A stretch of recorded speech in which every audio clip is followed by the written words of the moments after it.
Qual estratégia aí que vai ser adotada pela sua defesa, os caminhos que a defesa pretende seguir, quais são as frentes que os seus advogados devem atacar em relação a essa denúncia que foi apresentada aí por Paulo Gonet?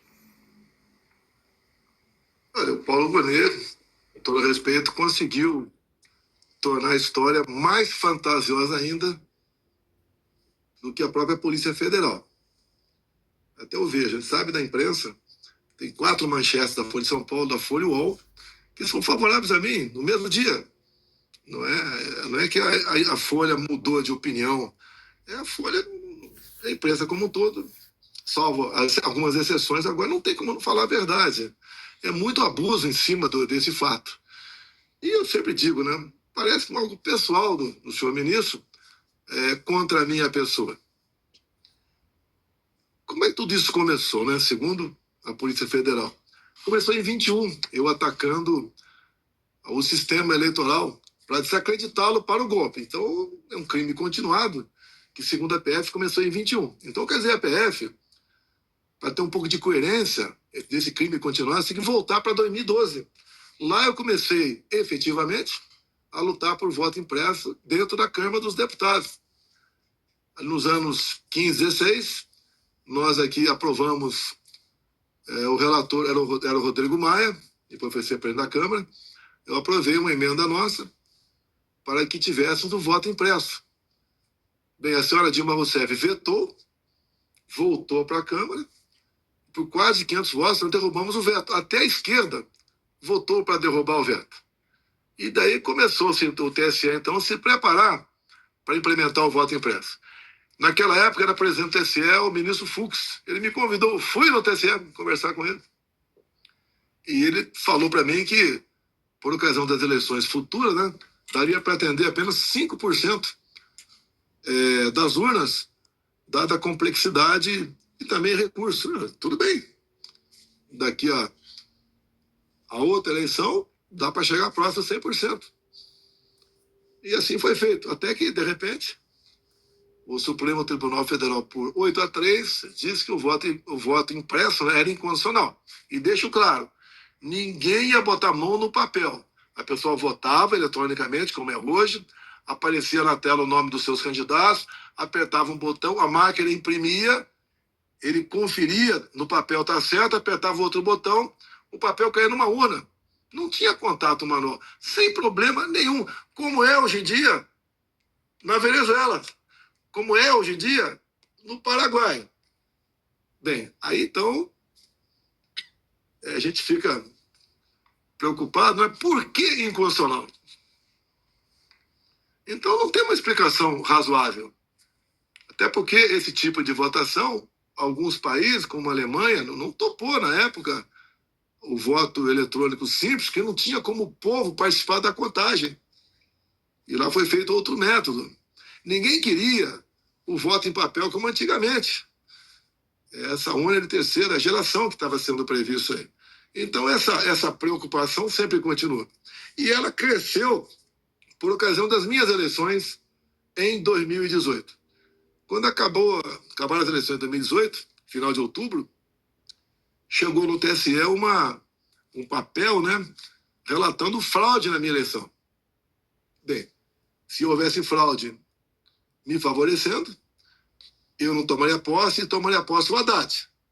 Talvez, por causa disso, né, a senhora presidente do TSE na época, eu acho que é notícia de fato, o nome do início desse processo, mas determinou que a Polícia Federal instaurasse um inquérito, e assim foi feito. É o inquérito 1361. Eu não sabia disso. Fiquei sabendo em 21, 3 anos depois. E como é que fiquei sabendo 3 anos depois?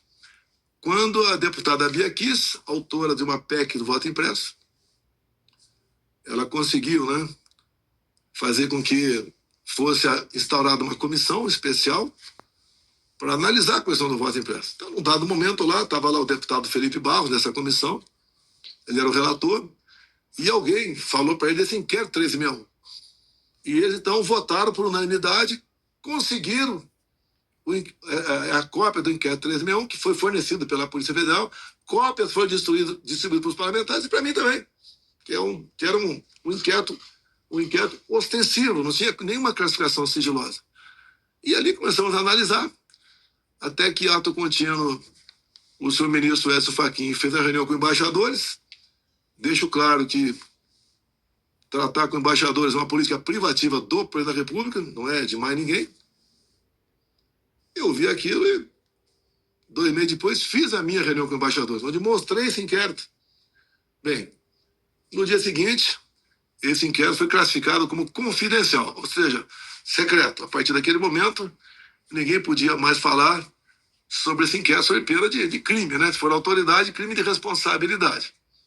Bem, o sonho de muita gente é ver esse inquérito. E ele só pode ser visto depois que a sua classificação sigilosa for denunciada, né? Tenho falado com colegas da imprensa, conheço alguns, via Lei de Acesso a Informações, pedi cópia desse inquérito. Ele diz que tem pedido.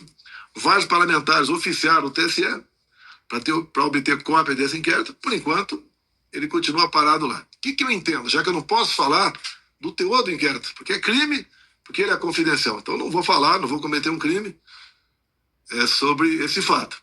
Mas eu entendo que esse inquérito, que vai fazer, começou em 2018, vai fazer 7 anos agora, final do ano, tem que ser mostrado para a opinião pública.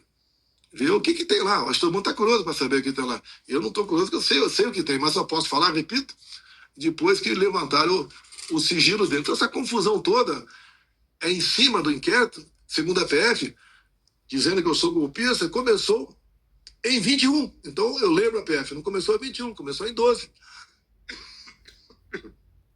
Deveria ser rolado o inquérito. Todos os deputados, por exemplo, foram 440 aproximadamente, que votaram para derrubar aí o veto. Tá certo? E nós acabamos com esse problema. Agora, em cima disso, o que se faz? O senhor ministro relator, Alexandre de Moraes, né, pratica o que é conhecido no meio jurídico como pesca probatória. Então, por causa do cartão de vacina, que deixo claro, o cartão de vacina eu denunciei, né, junto à CGU, que era o ministro Wagner Rosário, fraude no meu cartão final de 22. Eu denunciei, não foi que a PF descobriu, não. Eu denunciei. Como eu denunciei também uma outra fraude no cartão meu, que foi feito lá como tivesse sido vacinado no bairro de Peruche, São Paulo, e lá o e-mail que me cadastrou como vacinado era lula@gmail.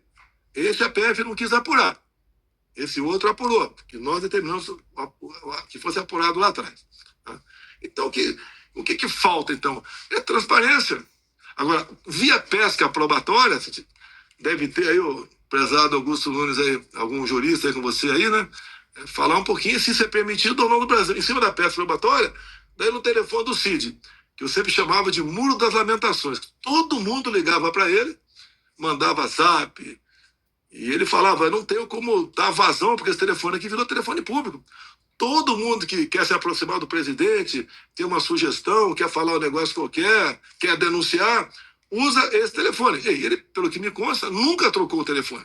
Então, essa pesca probatória em cima do telefone dele permitiu esse leque de observações, né? Até essa questão aí de golpe. Esse golpe aí que, pelo amor de Deus, né? Eu posso falar muito sobre essa questão aí. Então, estamos nessa situação hoje em dia, com 30 e poucos denunciados, tá? E, inclusive, eu fui colocado agora, nessa denúncia, como no olho do furacão do 8 de janeiro. Eu nem no Brasil estava.